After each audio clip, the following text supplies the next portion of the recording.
Hello and welcome back to the Next Play podcast, a gaming and pop culture podcast brought to you by the team of Next Play Australia. I'm your host, Jamie, and joining me today is Brad Hello. and Berto. Hello. And on today's show, we'll be discussing our Donkey Kong Bananza review, the recent Nintendo Direct Partner Showcase, and what games we're most excited for throughout the rest of the year. But first, Brad with a message from Brad. Hello, it's Brad here. Did you know 9 out of 10 dentists recommend supporting NextPlay? Here's how. If you're watching on YouTube, press the subscribe button right there. Seriously, it's right there. And if you're listening on an audio streaming service, make sure to give us a 5-star review. And you can check out all of our content at next-play.com.au or via our socials at nextplayau, just about everywhere. Thanks for the support, and let's get back into the show. All right, so if people don't know, we just did our 50th episode, so we're just going to do a little reintroduction of everyone. For anyone that might be tuning in on episode 51. So we're just going to go around the table. We're going to just introduce ourselves a little bit to all the listeners. So, Brad, would you like to start us off? Yes, I will. So gaming wise, my first console was a PlayStation 1. Usually played Croc, Crash Bandicoot, Spyro, all those collected demo discs from the PlayStation magazine. Played the same probably 1 hour of each of those games over and over again, expecting that it would lead to something else, but it never did. Um, yeah, so basically I've had every PlayStation. Did stop gaming for a bit around the PlayStation 3 and Xbox 360 era, so I have missed out on quite a bit of games around that time, but I am slowly uh, playing through some of those games, including Uncharted, which I'll talk about later. Nice. Um, Nintendo wise, I didn't have a Nintendo 64 or a GameCube. I was a Nintendo handheld kid, had Game Boy Color, Game Boy Advance SP, um, yeah, lots of Pokemon, uh, Final Fantasy, Kingdom Hearts, all that good stuff. And then flash forward, was playing video games quite a bit. Apex Legends took over my life 6 years ago. I think I've played like over 3,000 hours of it, which is disgusting to say out loud, but it happened. And yeah, 3 years ago, almost to the day, um, Next Play was founded. So we're almost at our 3-year birthday, which is crazy. Uh, Uh, we've reviewed a lot of games, written a lot of news articles, started YouTube this year, which is going pretty good. Um, yeah, that's my little story in a nutshell. All right. I just wanted to touch on one thing you said, the demo discs. Anytime I see them at op shots, I always make sure to just grab them. I had them in my drawer next to me, so I was like, yes. I It love would be getting these rude games. not to. Mm. I would play I can't believe you so had it. many of those. Yeah, I'm ready to go, You just man. had them I'm on saying, hand. Yeah, you really did. I got drawers of shit here, ready to go. I'll say something, Berta, and you then want? hopefully it's right next to you as well. Fingers crossed. All right. Well, Well, let's hear a little bit about yourself, Berta. I guess I started at the very beginning on the NES. You probably have that next to you on the table as well, Jamie. Maybe the original Nintendo. Um, Super Mario was my first game. I still remember being completely addicted to it. I still remember my parents telling me not to tell anyone that we had a Nintendo because I think they didn't want to be hassled by other children in our home and our little unit that we had. But the next day, I told everyone straight away, and so I started there. From there, I guess gaming's been part of my life throughout the whole time. Graduated from NES to Super Nintendo, then to Nintendo 64, predominantly all Nintendo related.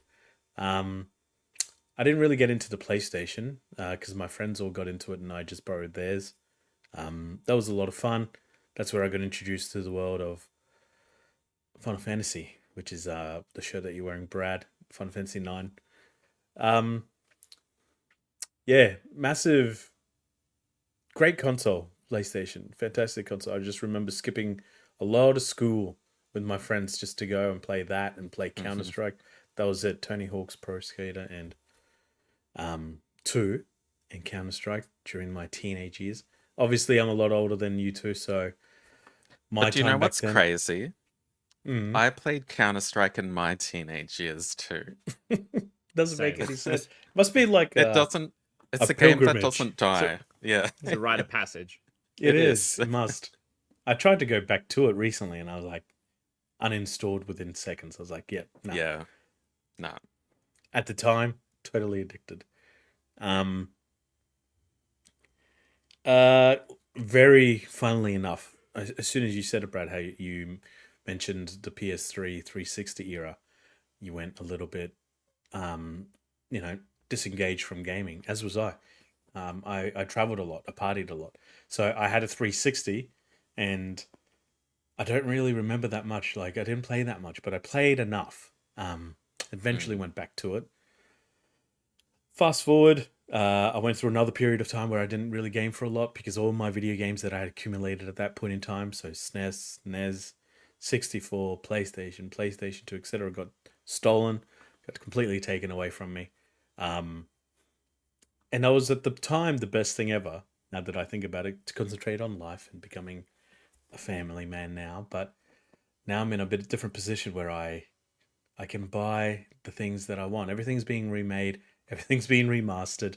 I like my Mm. collection. It's a little bit more simpler. Um, has a lot of familiar, games that I've loved back then, as well as new games, obviously. So yeah, joined NextPlay I think a couple of years ago now.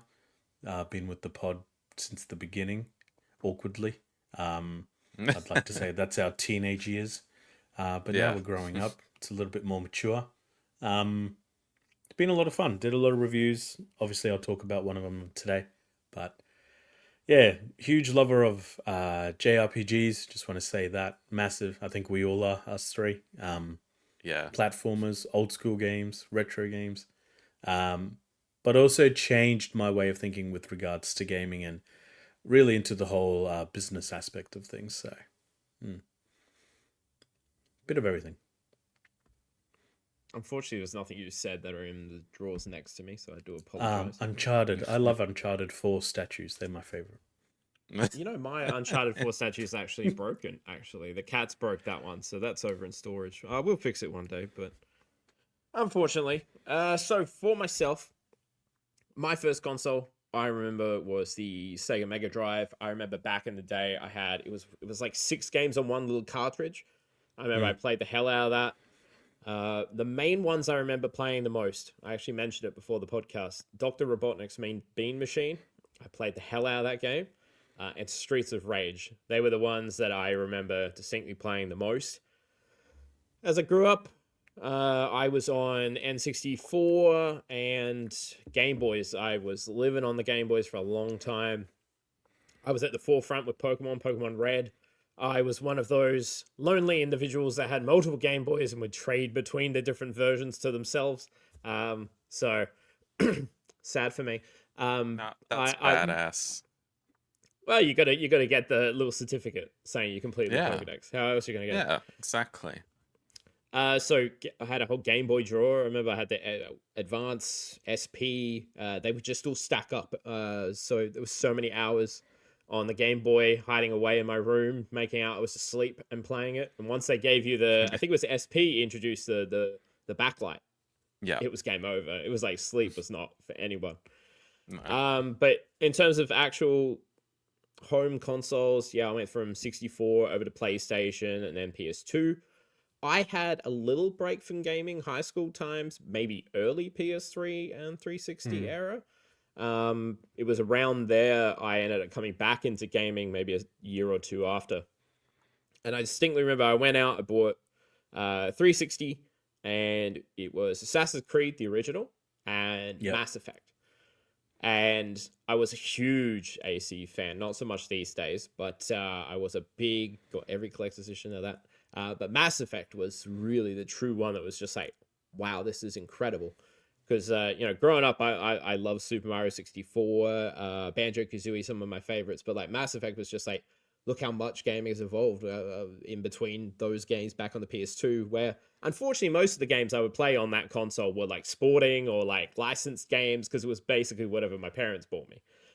So going into like Mass Effect really changed everything for me. So um, I eventually went off my 360 once all my friends had PS3 and I was the only one on 360 and I'd get bullied into it. So peer pressure made me go to the PlayStation 3. That was my first console I bought out of my own money. And that changed the game for me. So many great games on that era. I think in general, that's probably my favorite era of gaming, that generation. And The Last of Us was there. That's my favorite game of all time. Sort of haven't looked back since then.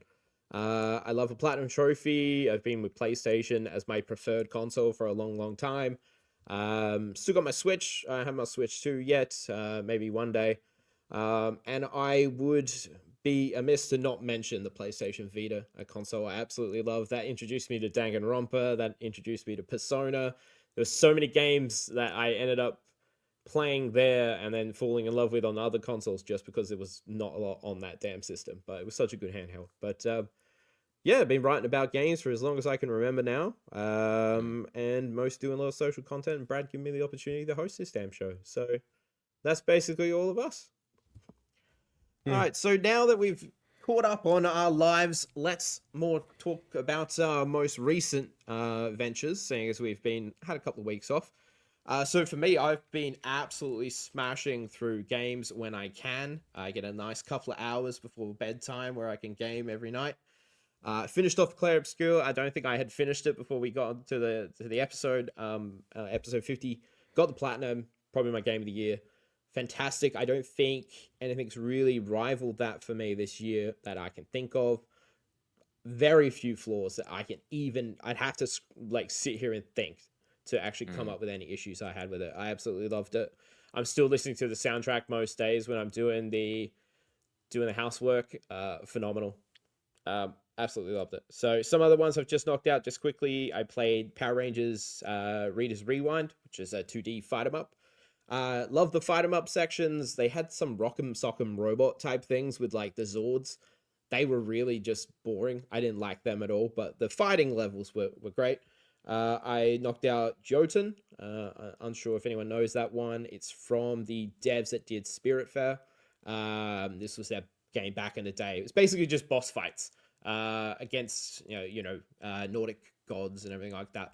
Really challenging, but lovely art style. Highly recommend that one. Played Shim, as I said to you, Brad. Thought it was a little long. I could have, if it was a little bit short, I probably would have liked it a little bit more. I knocked out Pokemon Mystery Dungeon on the Switch. First time I played that series. The story was a lot better than I thought it was, so I really enjoyed that. I played Juson. It didn't click with me that well. The concept was great, but then my character's like trying to hold on to like the rocky ledges, and I'm like, no, I didn't enjoy that in the end. So I'd probably say it was fine to give it a go because it was on Plus, but yeah, a little bit janky for me to really enjoy.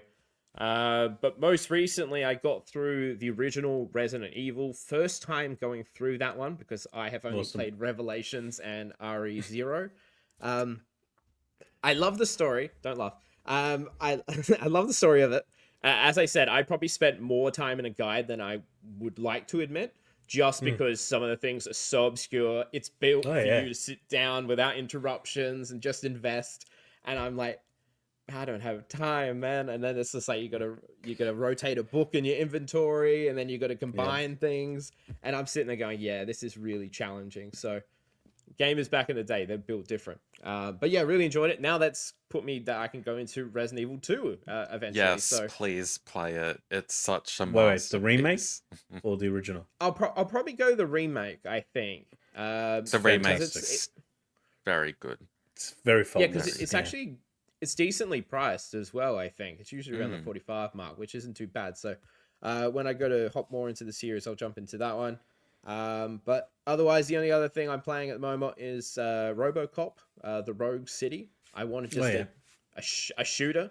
I put it on easy, and like you're just blasting people into bloody mists of blood, and it's a lot of fun. I've only played like 3 hours, but yeah, it's. I remember RoboCop growing up, watching that, so it's a nice little nostalgia hit, I would say. Bodo, how about yourself? What have you been playing during the couple of weeks we had off? I've only been doing things for review, if I'm going to be honest.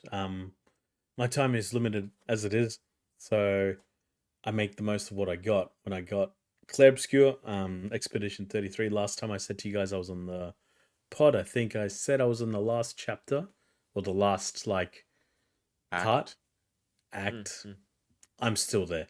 But my feelings haven't really changed from it, unless it ends terribly, and I have heard some discourse around the way that it ends, but that's very rare. You two seem to be on the opposite end of that discourse, so that's fine. I thought it was a great ending, but So we'll see. Um, Again, unchanged like you. It was at the time faultless, but then I ended up playing Donkey Kong, and then that kind of like made me really think, okay, this is interesting, but we'll talk about that later. So, consumed myself in bananas playing that. Um, at the moment, been playing Lies of P, the DLC. However, in order for me to get it, because of unintentional circumstances, I have to replay Lies of P. And Oh, it's the really? best feeling in the world because I have chosen not to do the story mode on it. And I chose to oh, play it as it is. And I'm already up to chapter 5. I'm smashing it. nice. Yeah. Like, I don't know what it is about this game. It was the first game that I ever reviewed for here, NextPlay. And man, I'm loving it. I'm just like legit gliding through it. It's almost like riding a bicycle after a long time. He's like, oh yeah, I know this, Mm. and it's just second nature. I thought it would be hard again. It's actually easier the second time. But anyway, I Jeez. it's on PS Plus as of yesterday too, so it's a I might fantastic game. Oh, is it? Oh, jump in. cool. Yeah, Yeah, yeah. I'll download it now. I will play it in story mode for a little bit just for a better understanding for the review because I think that If was part of if the I DLC. yeah, if I play it, it will all be in story mode, I think. But no, I don't know Depend what it is. I yeah. It it has not that I've played. I think I played the demo before the game came out, but like it has like almost like a fantasy charm that like maybe Dark Souls and like Bloodborne don't really have. They have like more of a Medieval type thing. yeah. Yeah, It's a it's just It's good distinct to less, see style. it. It's in a different setting, Mm. which yeah, I it's enjoy. less depressing. Like Well, it's yeah. mildly depressing, but not like you say. It's not like Dark Souls where it's like literally dark and hellish and Plague and ghoulish. everything. Yeah, Yeah. this is. It still looks good. It's very beautiful to look at and plays like a dream. Like it's so smooth. It's just I'm still blown away by it. But yeah, that's what I've been playing. Nice. All right, Brad, how about yourself? So I'm just gonna rattle off a few of my reviews that I've done since the last episode. I did a Final Fantasy IX review, um, which coincided with its 25th anniversary. Um, gave it a 10 out of 10. If go watch my playthrough on YouTube. Shut up, Jamie. I didn't even say a thing. Yes, you did. I saw you smile when I said I'm that. just glad you enjoyed it. I'm just happy you're happy. It's brilliant and It's a you great game. should experience it one day. Mm. Super Mario Party Jamboree Nintendo Switch 2 Edition and Jamboree TV. Gave it a 7.5. So I gave the base game on Switch 1 a 9 out of 10. I think it was like the best Mario Party ever. But the Jamboree TV edition, it's basically an edition of mini games utilizing the mouse controls for the Switch 2 and the Nintendo Switch 2 camera. And honestly, the the mouse games, brilliant, loved them. The camera and the microphone mini games, pretty awful. So Jeez. it it really didn't, honestly, as a whole package, the Jamboree TV part just brought the game down a bit. Like it just felt tacked on. Um, and Just also it's a cause. whole, yeah, and it's also like a whole different mode to the base game. Like you choose Super Mario Party Jamboree or Jamboree TV at the main menu. It's like it's not even DLC, it's like a little side game. Um yeah, So which I thought question. was weird. Hmm. How is that camera, by the way? Because obviously I don't have a Switch 2, but you know I've seen some very Um mediocre opinions of what the camera is capable of. the camera, like my advice would be just to purchase like a cheap, not cheap, but a decent webcam, because most webcams can connect to the Switch too. Um, yeah, it like it wouldn't be my first choice, but then Mm. I wouldn't even real. I don't think I would even use it. Like apart Yeah, I don't from think I would. that, um, yeah. I also reviewed Demon Slayer: The Hinokami Chronicles 2, which follows a few arcs of that anime. I gave that a 7.5. It didn't really deviate much from the anime at all. It didn't really bring too much to the Demon Slayer world that we haven't already basically experienced watching the show. Tony Hawk's Pro Skater 3 and 4, 8 out of 10. Pretty solid. Nice. Plays just like you remember, basically. Hmm. And it's very like Pro Skater 1 and 2, the remake from a few years ago. It's just more of that, Is it which the was original soundtrack as well? no. So out of Ah, damn. 69 songs, only 10 of them return. Nice. Oh, damn it. Yeah, yeah. Just 10. But yeah, yeah. I will say though, the soundtrack was still pretty good. Like it still fit like that punk rock Hmm. metal Okay, so they aesthetic didn't just pretty good. randomly revamp it. They have tried to bring the Yeah, same no. spirit, just Yeah, different tracks. you won't find like Sabrina Carpenter or anyone um in the Were you background. disappointed that there wasn't? A little bit. It's all right. I just turned the music off and played Spotify in the background, but So it'll be a DLC. We'll see. yeah, yeah. Mm. I also have started Uncharted 4, which you can see my playthrough Noise. on the YouTube channel. I am about halfway. So, uh, do you guys know at the start of the game where like, Nathan and Sam are on that boat in a storm, like, Yep. running Hmm. away? Yeah. So I'm basically up to that in the story, like in the Oh, actual okay. story. Yeah. Yeah. Yeah. So I Yeah. think like halfway, maybe a bit more. It's been a long Having time, fun. but yeah. Mm. I You can definitely see like the Last of Us influence in 4, like compared to the first 3 games. Like it feels like not more cinematic, because the other games are still cinematic, but it just feels very extra polished. Mm. Would anyone agree? No, I'd agree with that. It feels grander in scale. Like, especially, I think that's the one with the open, sort of open worldy type area section, right? Yeah. Yeah, like at Yeah. Madagascar, there's like you can Yeah. drive around The and car. stuff. Yeah. Yeah. Yeah. I like that section. I will say, if we talk about Uncharted 4, Nate just becomes a little bit of an asshole to Elena throughout that entire story. Oh, He becomes so yes. unlikable because he's just like lying to her constantly. So Yeah. that's just a gripe with I felt Nathan bad. Drake I there. think I think that happened in the last episode that I recorded. So, Mm. She's so loyal to um, him. He's just a she dick. is. Yeah.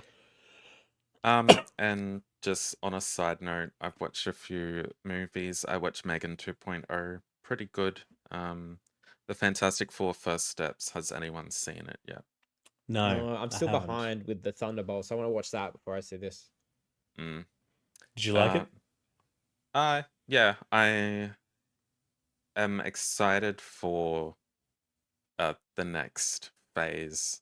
I think this was a solid start. Considering I probably haven't enjoyed a Marvel movie like that since Endgame. Not saying I enjoyed it as much as Endgame, but like Marvel this decade hasn't really jumped at me. Although I did like Thunderbolts. I didn't mind Thunderbolts. I've heard Thunderbolts is good. The issue is the phase itself has been all over the place, especially with the deviation from Jonathan Majors. It's just been even more confusing. Yeah, it kind of Yeah. felt like last decade with like leading up to Endgame. It like you knew Where we were where they going. were going with Mm, it, and it's yeah. just all messy at the moment. Mm-hmm. And Yep. I don't know if that's because they introduced TV shows as well, and you just feel like you need to consume all of it. And it's just It varying in quality too.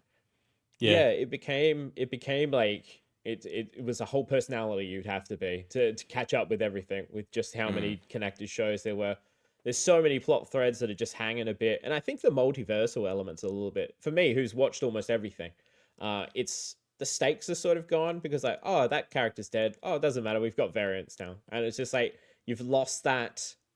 You know what I mean? Where everyone vanished at the end of Infinity War. I was like, what are we gonna do? Yeah. You know, but now it's just like, oh, if he dies, it doesn't matter. We'll just bring him over from another universe. Yeah.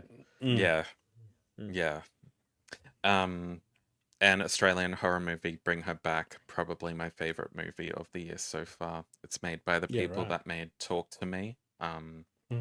If you've seen that, you'll love this. Um, Great performances. And last night, I did start watching John Wick for the first time, and I loved the first movie. So I will maybe try and get the next three done um, before the next episode. I've never seen a John Wick film. Never. Haven't you? Uh, Nope. That's so well, Something about fun. a dog. I think it's him and technic, his dog, isn't it? sure. Technically, I Birdo. hadn't watched one until yesterday. So Yeah. All right. I'll there join are that awkward dogs. pause. There are dogs. I joined that awkward pause. There's dogs, but there's probably no bananas in John Wick. I don't believe. But you know where there is No, there bananas? is actually. Oh, banana. Let's talk about Donkey Kong, Birdo. Tell me all about the 10 out of 10 Donkey Kong.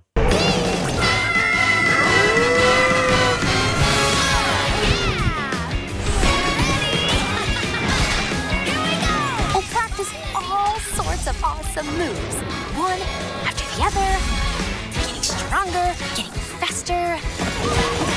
Run! Let's do this! I am strong! You and me, we're the best!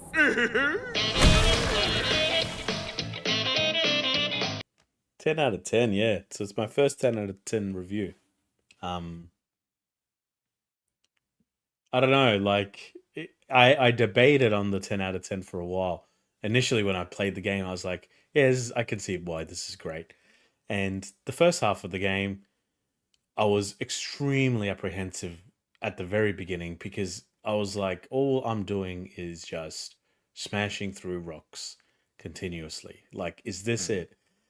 And once, like, I genuinely wanted to restart it. I was like, nah, it's not sitting right with me. Like, it genuinely did not feel like, all the rave reviews that were coming out at that time mm, because I got it on launch day.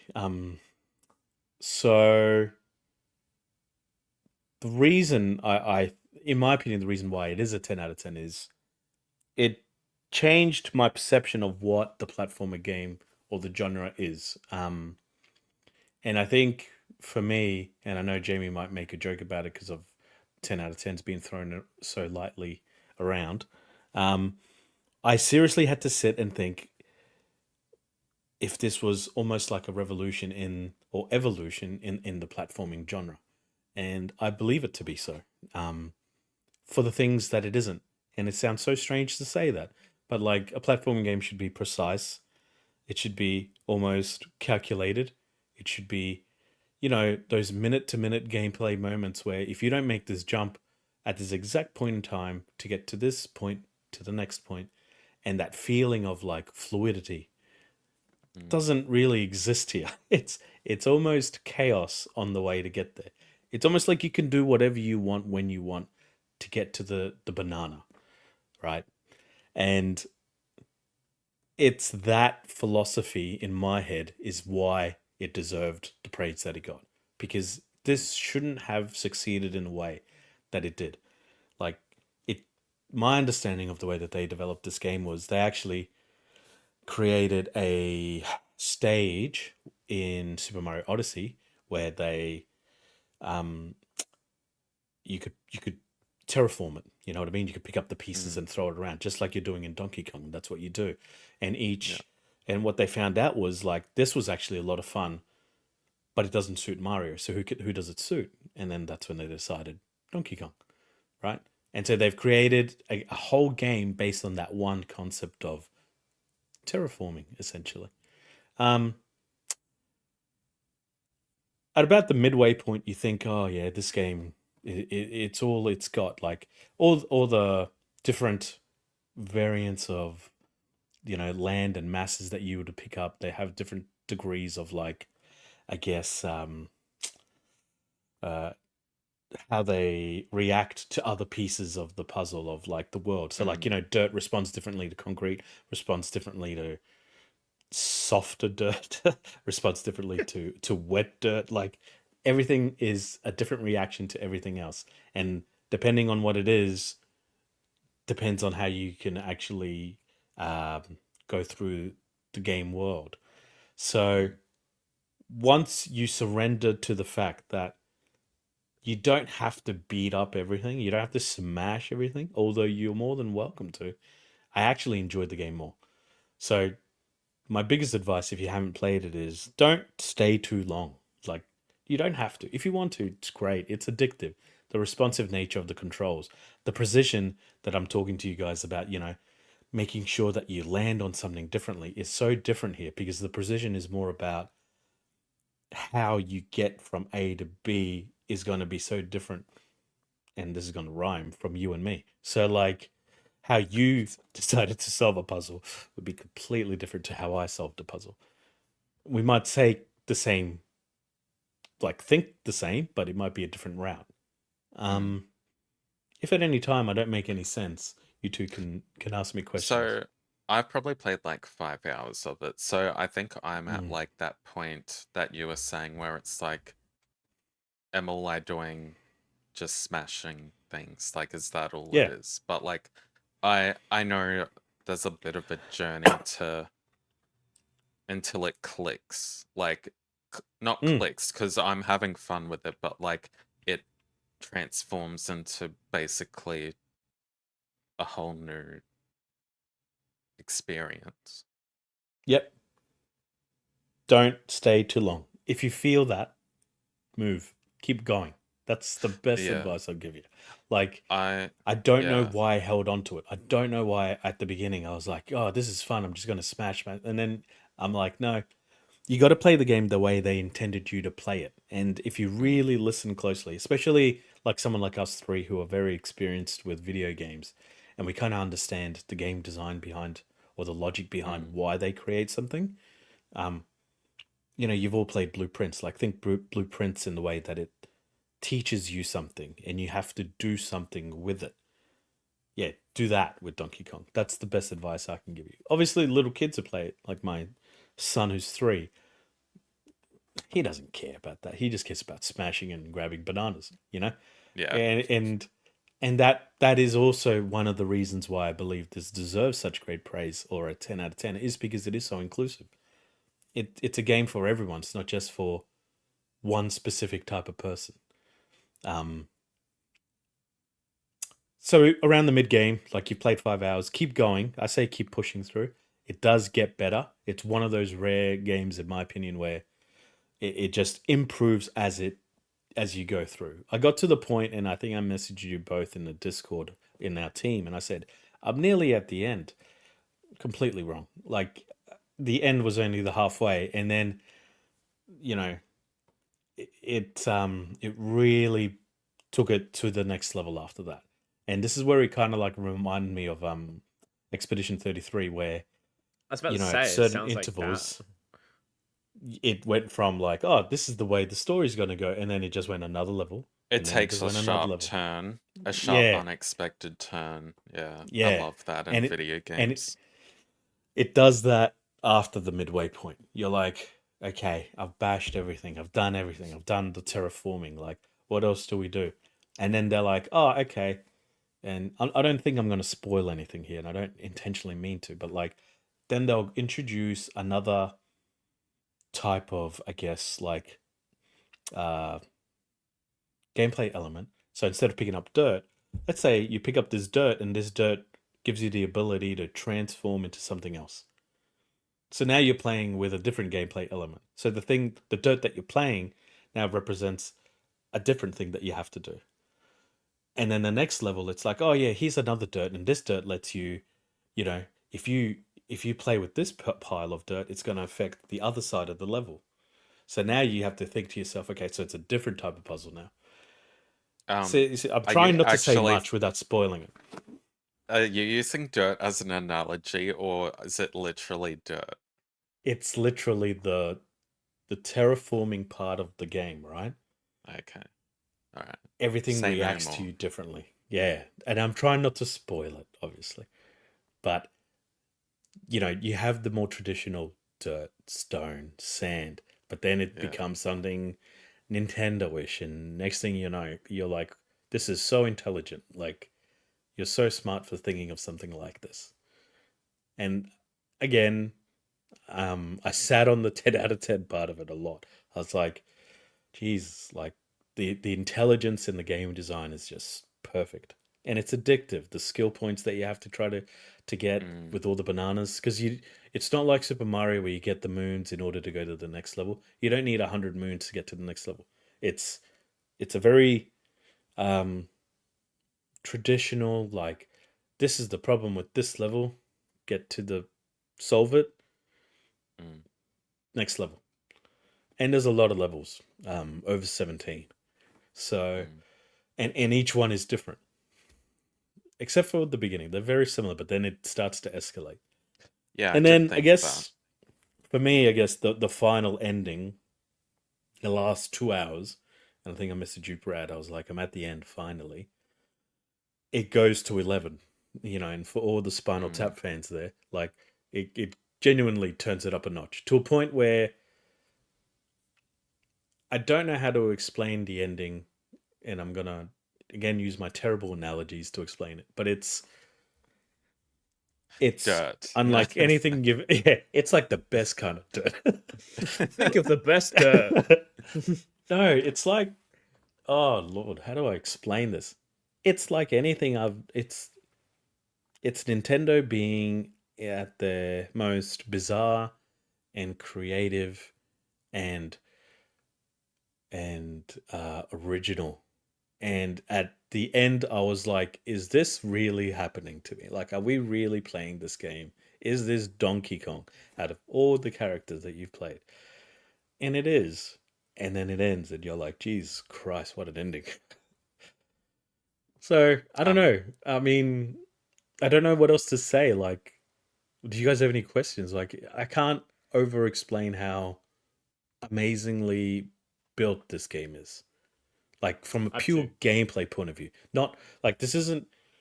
And I know I mentioned the expedition conversation before, because I think in the last podcast I jokingly said to you two that the game of the year will be between DK and Expedition 33. Like, and I'm it still might. torn between those two, um, because they're both creatively amazing in their own separate lanes. Mm, Your question, Jamie? Yeah, I got two. The second one, they both lead into each other. So, in terms of similarities, how similar, obviously different gameplay mechanics, but in terms of just like you're getting around and going through the levels, would you say it is to like a Super Mario Odyssey?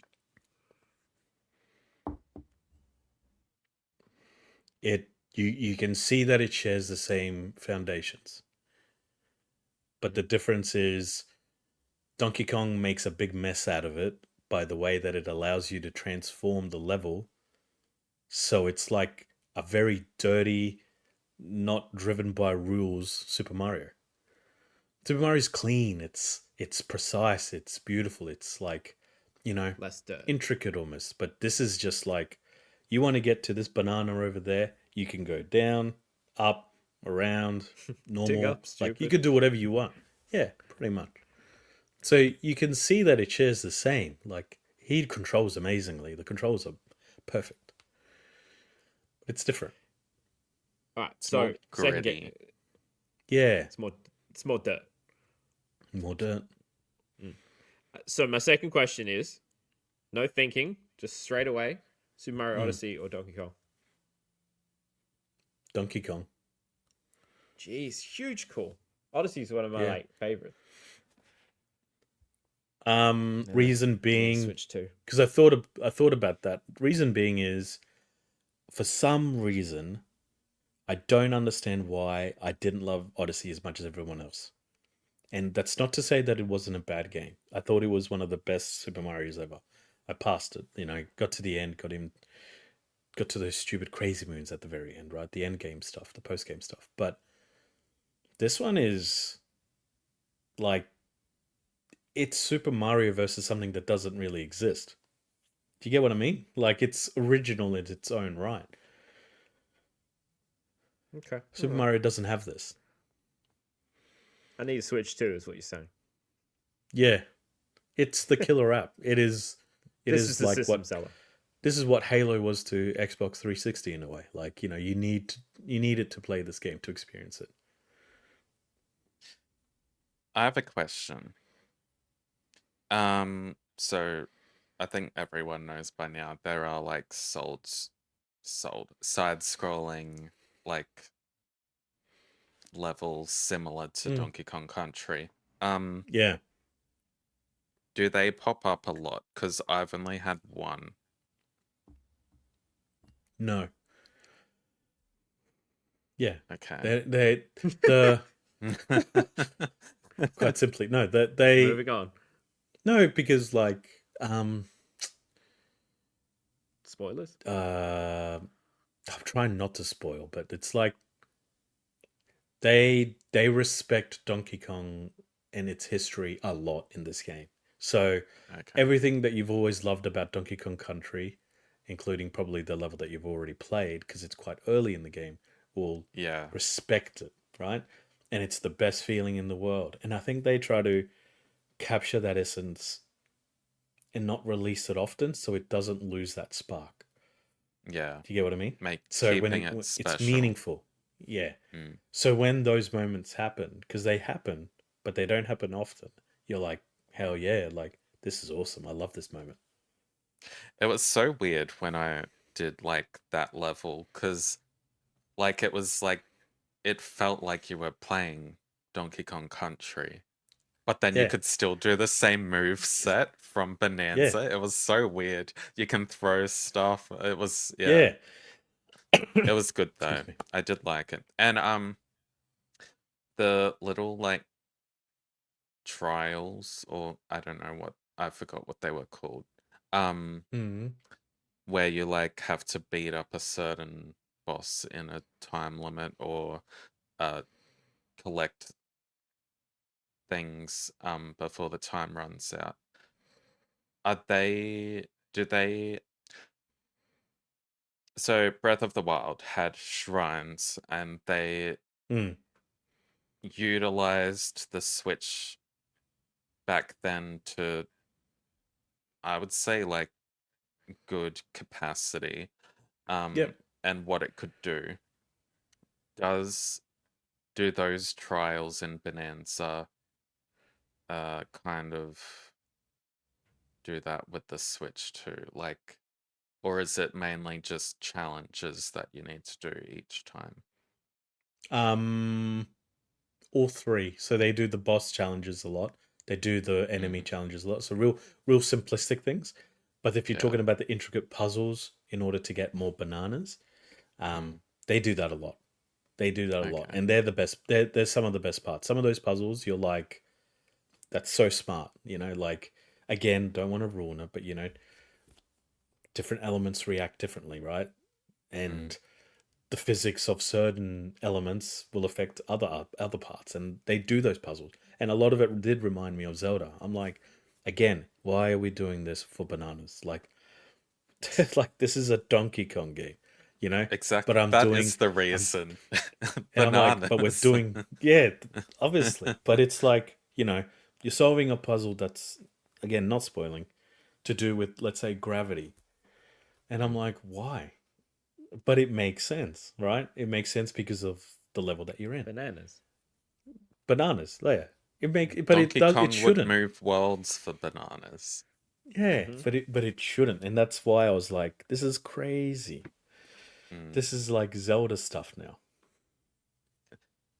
yeah. So I do have one last question. So for people that might be on the fence about getting Bonanza, Mm. has Nintendo done their innovative magic enough to warrant this? And also, is this a console seller? Yeah. The answer to the last question, is this a console seller? Yes, it should. It has to. It's an almost faultless experience. And to quote Jamie, how he felt about the end of Expedition 33, I struggled very hard to talk about anything negative. It, if anything, it's quite small. There were Mm. there were negligible things, technical, perhaps a little bit here and there, but nothing that killed the overall enjoyment of the video game for me. For me, that is. Cool. The first part of your question, should people go out and buy it? It's an expensive piece of hardware, but this is the game that you want to show off to everyone, in my opinion. Like showing it off to your little kid or to your mum and dad or something like that. It's fun. It's that's one thing I wanted to mention. The biggest difference between Expedition 33, which I loved, right? And I'm only bringing into it because my comparison in my head of them was that this game is pure fun. You can show it to anyone and they'll pick it up and it's fun. It's just plays so well. So they have brought the innovation into this game. I just hope that, and I think I might have said this a few times, but like in previous podcasts, I just hope they haven't really given everything to Donkey Mm. Kong and left nothing for like Mario, because I don't know how Mario's going to go now. But They you always know, find a way. they They always find a way. always find a Yeah, way. We said that they about will. Mario Kart. Yeah, They just always know how to level up their IPs in they. whether it's good or bad. They make it work somehow. I don't know. Except It's worth Pokemon, it they just alone. don't know what they're doing, but we're not getting into that. No, Jamie, anything?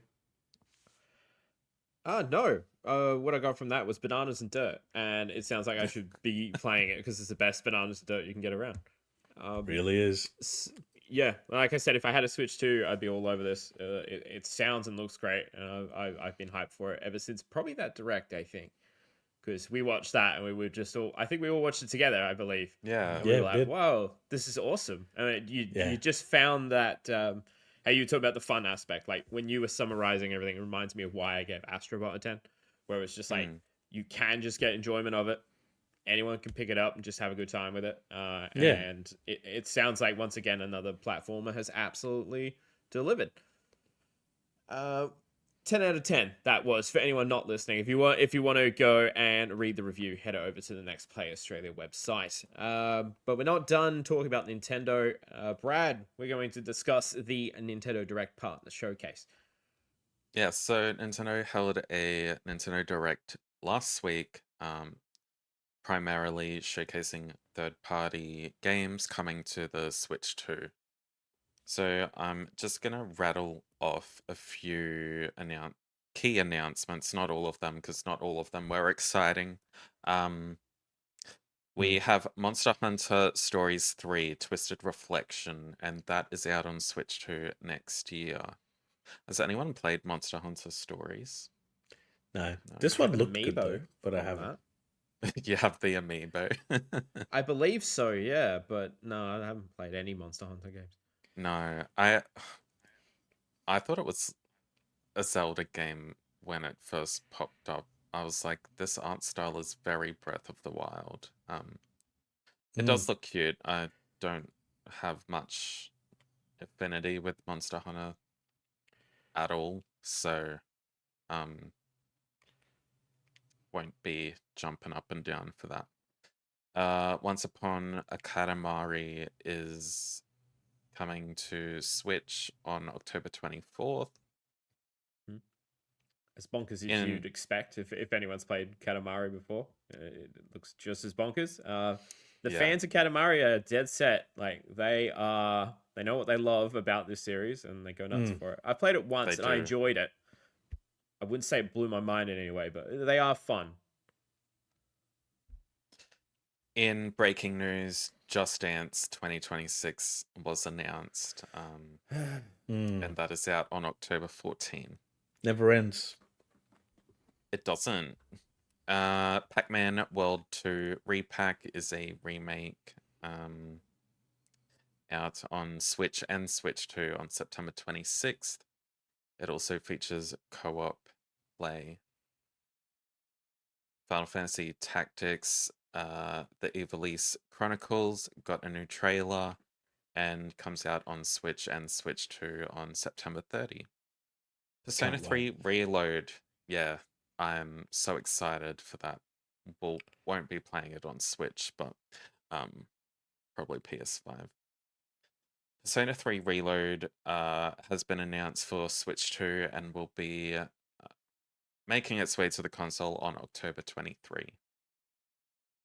Pretty Good game, decent. play it. I kind of thought they'd put Metaphor on it first, but I guess there's hype around both games and how good they were. Just And they drip also feed. both came out last year too, so Yeah, they'll just drip feed them out, I think. yeah, It's a very I think popular we'll one, see. this one. Yeah. That's also on my list to play, but who knows when I'll get to that. Just find 100 hours and you'll be fine. Oh, I know, right? Easy, They take forever. Easy. Hyrule Warriors Age of Imprisonment. That got a new trailer and will be released later this year. No release date though, which is weird. But yeah, I'm looking forward to that. Yeah. I do like the Hyrule Warrior games. They're just like a bit of mindless button mashing when you don't want anything too strenuous on your brain. Chillin' by the Fire is coming out on August 1st, which is 5 days ago. That's out on Breaking Switch news. 2. You can use the Switch 2 camera and sit around a fireplace with your friends and roast marshmallows and stoke flames. That would have caught on if that had released during COVID, I think. Yeah. I think they missed the boat. They need COVID too, and then they will 100% blow up. Like, I don't know who that's for. Like, yeah, I don't know.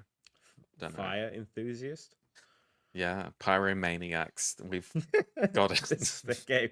They've been waiting for it. It's here now. They have. Apex Legends launched on Nintendo Switch 2 today, with the new season showdown. You want to play it on Switch too? I was downloading it just before this, and I'm gonna play it after we finish recording. Does I it bring did your check save out. over, like your profile and everything? Or Yeah, there's cross-play across oh, every cool. platform. So all my That's good. thousands of dollars of cosmetics are on my Switch 2 now. Thank God. Yes, thank God. Hella is a little mouse adventure game coming out in 2026 on Switch 2. Looks cute. Reminds me of Unravel a bit. Yeah, that I got that vibe too. Mm.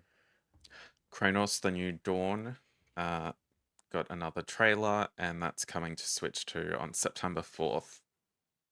This one's looking better and better the more Yeah, I'm looking I'm at it. very hyped for this.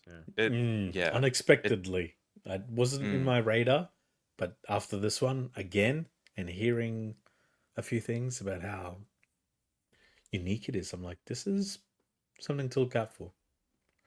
Yeah. I think initially I was ironically liking it because it reminded me of Dead Space, but Mm. then they released a little bit more about the story and like the different eras as you go through with everything. And there's a trailer that came out that they didn't exactly show on this. It was more story based trailer, and I was like, I'm really intrigued by this. And like, Yeah. Bloober Team have a shaky track record until Silent Hill 2. Yep. This looks good. I'm optimistic.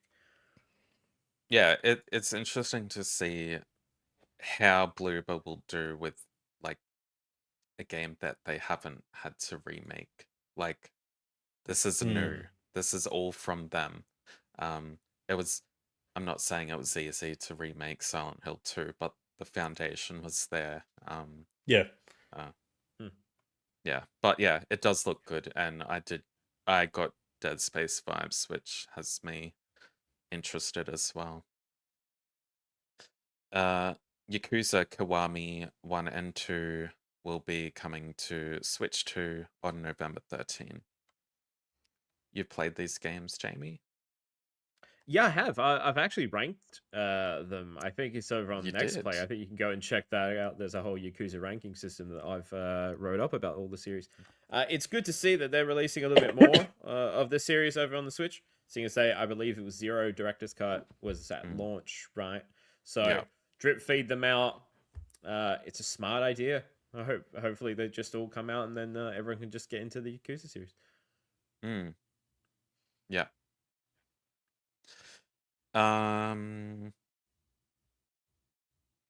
All right. So the show ended with two announcements from Square Enix. The first one, The Adventures of Elliot, The Millennium Tales, which is I believe both of these are made by the Octopath Traveler developers, which is crazy that they're doing two games at once. But so and they're also both HD 2D as well. So quite odd that we got two announcements that are kind of in the same ballpark. I played the demo of this. There's a demo out now only on Switch 2.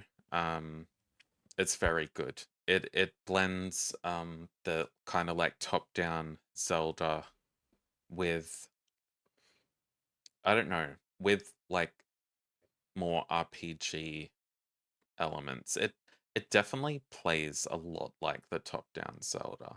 And I had a lot of fun with it. It's got voice acting. The world itself, there's a lot of interaction there too. Like everyone has dialogue. There's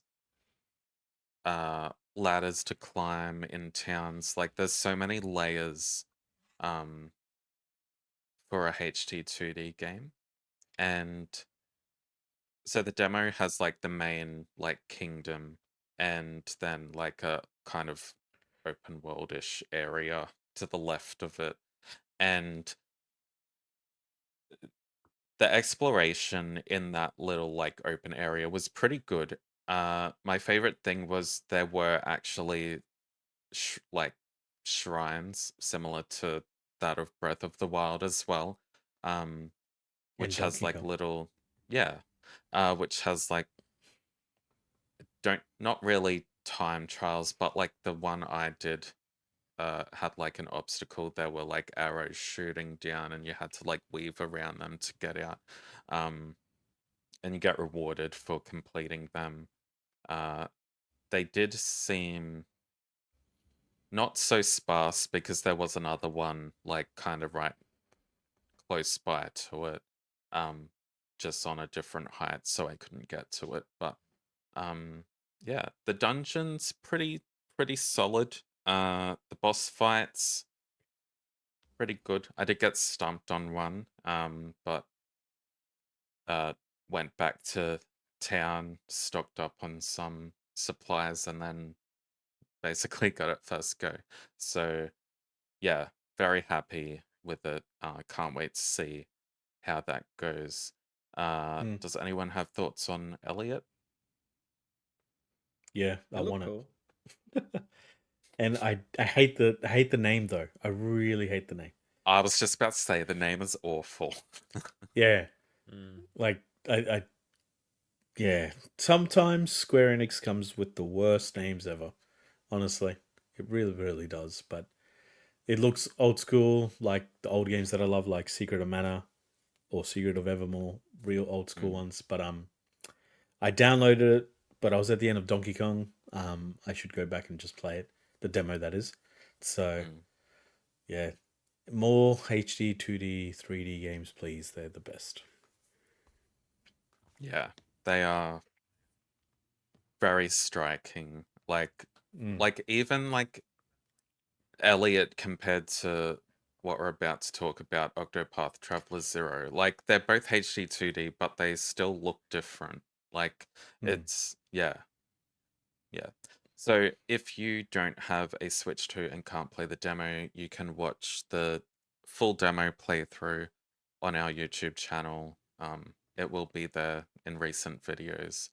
Um, yeah, so check that out. And the final announcement was Octopath Traveler 0. That is out on December 4th this year. yeah. Um, Basically, this game is, I believe, the first Octopath Traveler game that you can create your own protagonist. Um, it's not so much choosing one of 8 people now. Um, but there are still interwoven stories within that world. The premise is that you are basically trying to rebuild your town amongst other probably political stuff as well. Um, but yeah, there is town building in this game, which also Mm. excites me a lot. Very different. So Beto, what did you think of this? I feel like you've played Octopath Traveler. So, a very familiar story. I have them both. I haven't played them Mm. both. I'm You pretty have sure the they're still steel wrapped in book. No. plastic. Yeah. Oh, I want the steelbook. Honestly, they're very hard to get for both of them. This looks awesome. I mean, again, the Mm, biggest one was the whole. As soon as I saw that you could build stuff, I was like, oh, here we go, another farming type sim slash mm. RPG, which is, to be honest, fine by me. It's just the time sink on them, right? Addictive big games, but looks striking. Octopath, like it's a bit of a hit and miss. I feel like people that love it, but at the same time, it doesn't have that impact that I feel like it should. There's always something that stops it from being great. Not to say that it's bad, but I don't know. Like with the series itself, like you don't hear enough conversation around that. But I'm with you on that. I felt like the intertwining stories, while it is like cool and fun, like I felt like it was harder to get emotionally invested. Um, in like comparison to like other RPGs where you're with a party like the whole time. Um, mm, yeah. And like just binding those characters in different orders to other people, there might be less to talk about or more to talk about. I don't know. I just think maybe I feel like Octopath was ahead of its time because it was like one of the Possibly. first HD 2D games. Yep. I would say maybe the first, like, I think it actual was. one. Yep. Like, I admire it for what it is, but it's just too much for me to have all these stories vining around each other, and I get lost quickly. So it's on me. It's not on the game. Jamie, have you played the series at all? No, this is one of those ones that I've just missed. I think from memory, I could be wrong. I think the first one was exclusive to Switch, wasn't it? I think so. Was. Yeah, it the was. second one I know is available on PlayStation. I Mm. keep thinking about getting it, but I know I'm not going to play it for ages, so I'm kind of just leaving it in my backlog, but at the store, and I'll buy it when I want to eventually play it. It looks cool. I think out of the two announcements, probably Elliot's Adventures was probably more the one that I would probably get into. Yeah. That trailer probably appealed to me a little bit more. But I do know a few people that do like the Octo games, so they're absolutely invested in that series and they love it and they say I should play it, and I just don't have time. But yeah, hopefully it's good in the end. One last thing on Octopath Traveler Zero. It is actually adapted from the Octopath mobile game. So they've just kind of brought that concept into a more fuller-fledged game. So it's not gonna like play like a mobile game, like you see, kind of like Pokemon Go did with Let's Go. It felt very connected to that. I don't think this is the case here. Wrapping up the direct showcase, were there any announcements you thought were missing? I myself thought, well, I think we all thought Silk Song would be there. Yeah, we did. I also thought Final Fantasy VII Remake was going to get a release date because they did announce that at the start of the year for Switch 2, and it's just been a bit quiet on that front. Not that I'm in a rush to play it because I won't be playing it on Switch 2. I just thought it was interesting it wasn't there. But Square decided to announce a few other things instead. Anything you want to see on Switch 2 or come to Switch 2? Nothing really like comes to mind at this stage. I'm just wanting like new entries in some of like iconic Nintendo series. I think. I think I agree with you. I was surprised Silk Song wasn't there. It might be at this indie streaming thing that they're doing. It might not because they keep mentioning it, but sort of in weird ways, but not mentioning it as well. I don't know. Very strange. I was surprised that there was no release date for Hyrule. Because unless I'm wrong, I thought that was going to be like the Nintendo branded game for the holiday season type thing. Because I don't think there's really anything coming out from like exclusive Nintendo parties right now, right? I think Metroid Prime will be out in November. Oh yeah, I forgot about that. Because Surprised they didn't Pokemon's mention anything about that. October. Well, it's Because not third partner party. showcase. Yeah. That makes sense. Get it hey? right, Jamie. No, that's all right. I was testing you guys, yeah. But yeah. No, not enough Donkey Kong. I forgot Pokemon and Metroid were coming out, so good work, Nintendo. You solved my problem.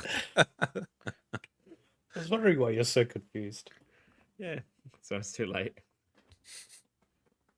All right. Well, yeah, that was the showcase. In the comments below, let us know what you're looking forward to from that.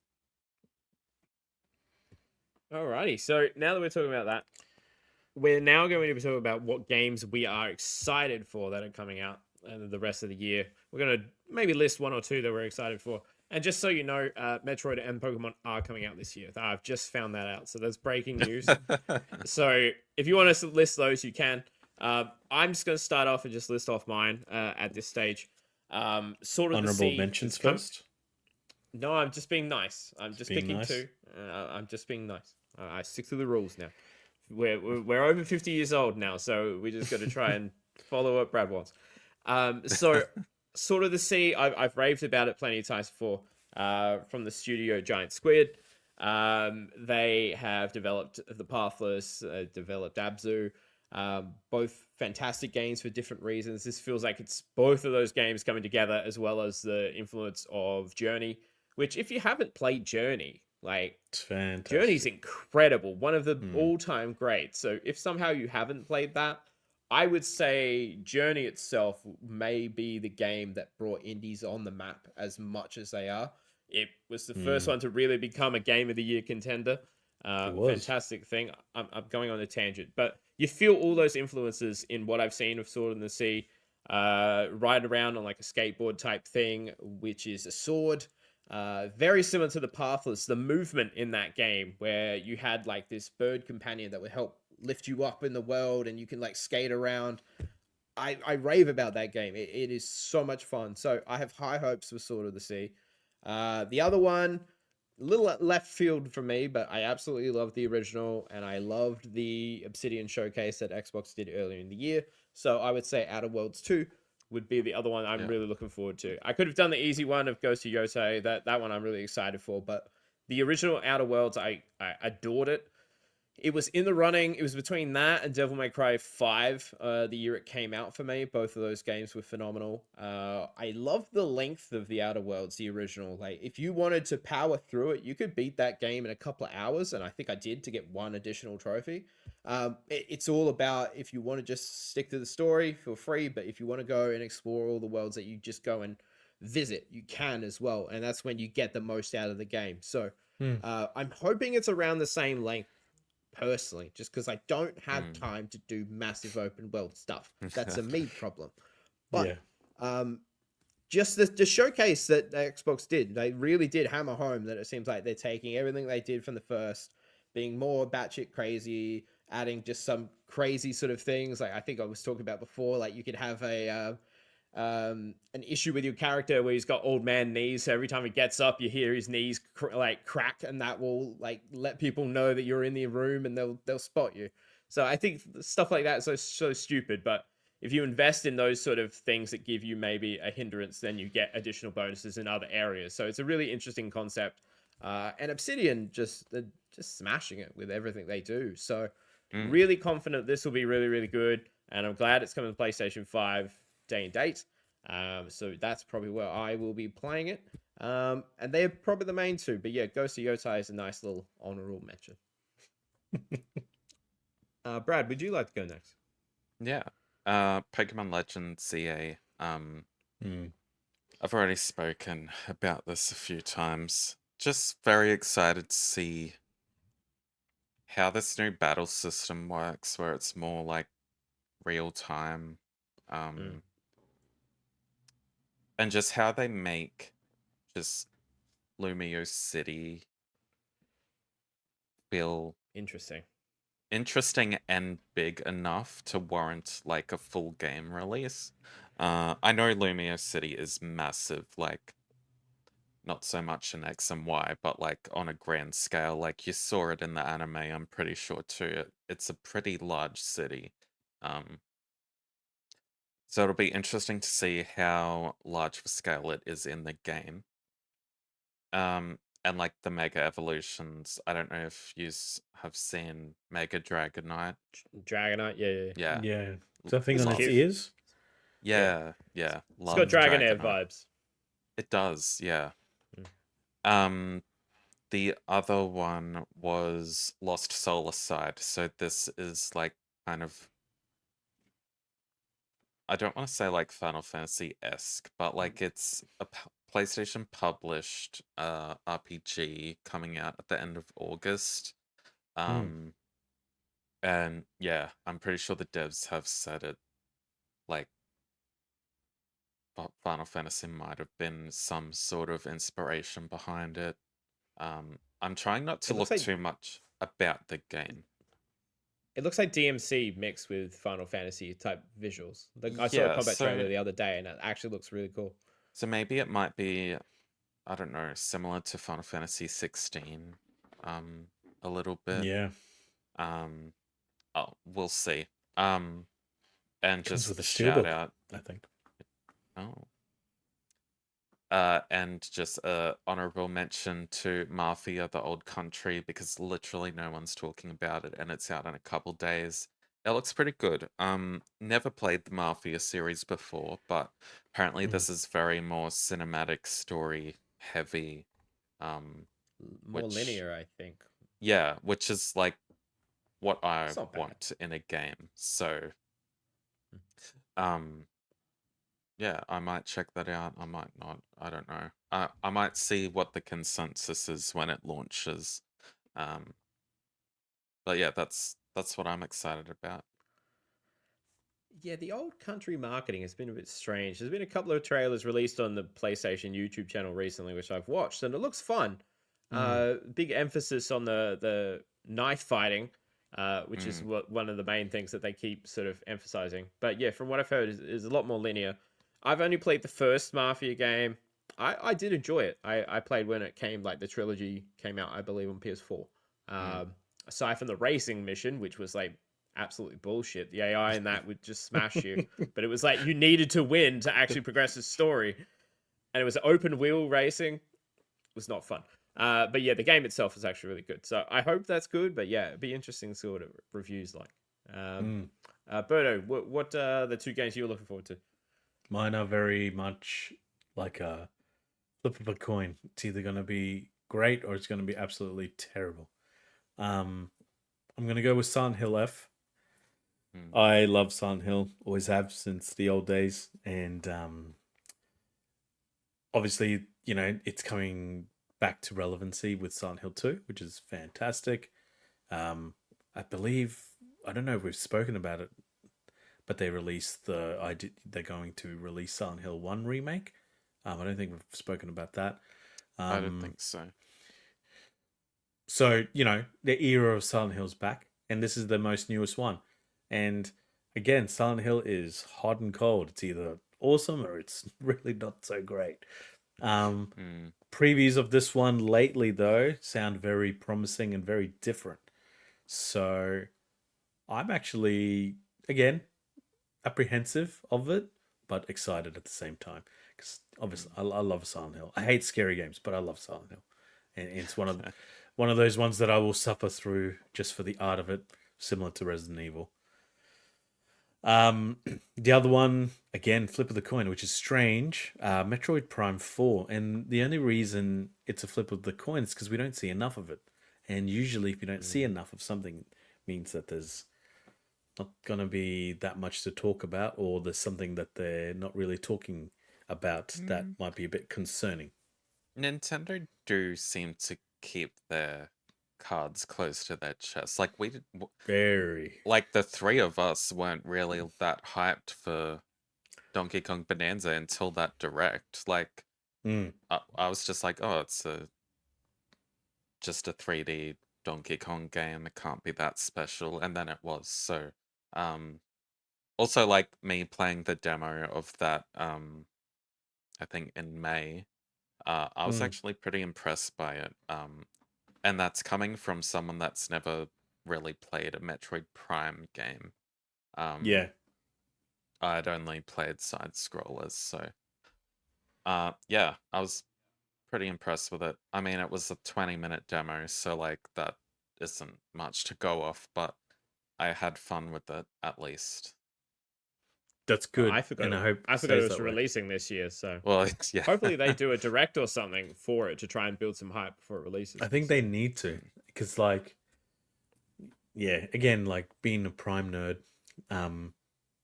the original Metroid Prime when it released on the GameCube was that Ocarina of Time moment. So like the jump from 2D to 3D was like revolutionary, right? Yeah. Same with Super Mario, and again, like Nintendo being Nintendo, Donkey Kong being this own thing now. What can they do? But the problem was that this title has been redone twice now. So it was I think it was given to Namco or Bandai Namco to do, and then they looked at it and said, no, this isn't going to work. And they gave it back to Retro Studios that created Metroid Prime. So anything that has that sort of like, back and forth, there's always, or development history issue usually Yeah. comes out a little bit half baked, which Yeah. makes me a little bit worried. But again, I love Metroid, so I'm hoping they brought it back to life. It's been a long time though since the last one. Yeah, I definitely hope they do a direct. They're doing a direct about everything that they're doing at Nintendo. I heard they're doing one about what they're getting at the cafeteria the next week. They're going to direct that as well. It's 15 minutes. There's just a heap coming on. Well, that's all the games we're all excited for, but there's a bunch more still releasing across the year. So make sure you stay tuned to the website to get all the latest reviews when they go live. Now we're going to move over to the fun part of the show, the NextPlay Game Corner. Each week, the winner of the previous week quizzes the other panelists using games like trivia, name the game, and more. Brad, you're hosting this week's episode. What do you have for us? I am. So, can you guess the game from the game cover art? However, it's been blurred. Oh, this We're one. doing this I again. hate this one. I hate this No, one. you Start squinting don't. already. You will be right. All right, so I've got 5 games, so we'll just do whoever gets the most points at the end of the 5. First of Because 3. Oh, okay, yeah. I'm not wasting my time and not showing the other 2, so... Oh, good. I can Here we extend my go. lead. That's all good. No, I gotta come back. Actually, first So to 3. Do we buzz our name? We buzz our names and then we have a crack. So Yeah. okay, so don't say the name. Okay, All right, here's the first game. better. Yep. Final Fantasy 15. It is Final Fantasy 15. I don't know how you got that straight away, but well The done. color. What the the color. Yeah. It's just the color. All right, Berto, you're on Oh. 1. Jamie, 0. I'm shaking. I'm rattled. I'm ready. All What right, the next game.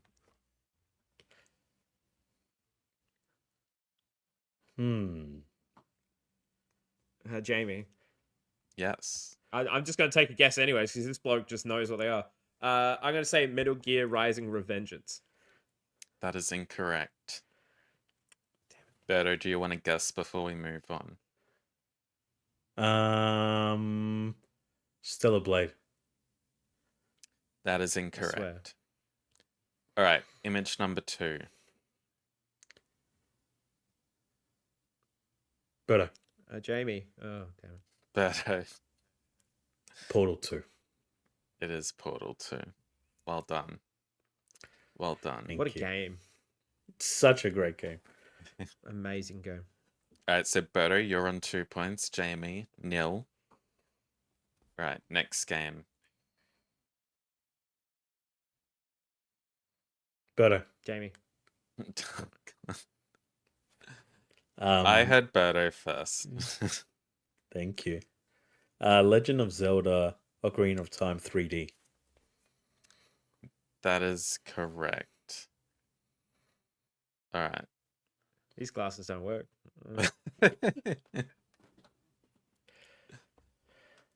Fourth game.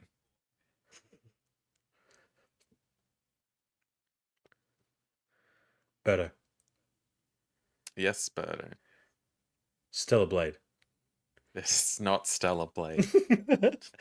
Same color. It's blue. Jamie, do you have a guess? No, I got no idea. Skip. Next image. Better. Berto. Astrobot. It's not Astrobot. Oh, God. My squinting's not working, man. I got no idea what the hell this thing is. I don't know. Let's go Uncharted 4. That is incorrect. All right, final image. Jamie? Jamie. I still don't know. I just wanted to get it before he did. Indiana Jones. That is incorrect. Love the effort, though. Yeah, I tried. Better, do you have any idea? I think I could be wrong. Can't really see. Is it Horizon Zero Dawn? It's not Horizon Zero Dawn. So, the answer is Echo the Dolphin. Fantastic. Fantastic. We have to go Yeah. all the way So back. close. Yeah. You should have got that one, to be honest. Yeah, I Yeah. know. I'm Yeah. only thinking new games. That's my problem right now. Or newish games. All right, final game. Oh. Birdo. Birdo. Tunic. It's not Tunic, but that is a very good guess. Jamie? Daxter? Oh, It is yeah. Daxter. Wow. Well What done. are the chances? Jeez, just a normal Dexter. Never would have got that. Thank God. I needed to get something. This bloke's Yeah. insane. All right, just so wanted you to that lose. ended up with Birdo scoring 3 points. Jamie, you scored 1. And then I'm giving myself a point for Echo because you guys got too far ahead. That's fair. No, that's fair. Yeah, that's true. Yeah, that's all right. All All right. right. Well, my lead has been eaten away. We're back All tied that at the top. confidence. Jamie and Birdo just sitting at 18 apiece. I don't know how you got Final Fantasy 15. Just like Yeah. ridiculous. Brad, yeah, he got the point. I'm gonna let him have that one because he's the boss. So really, it's his rules. He's Yeah. on 15. Guess is still just sitting on 4. Really, they're not doing much down there, are they? They're not even trying.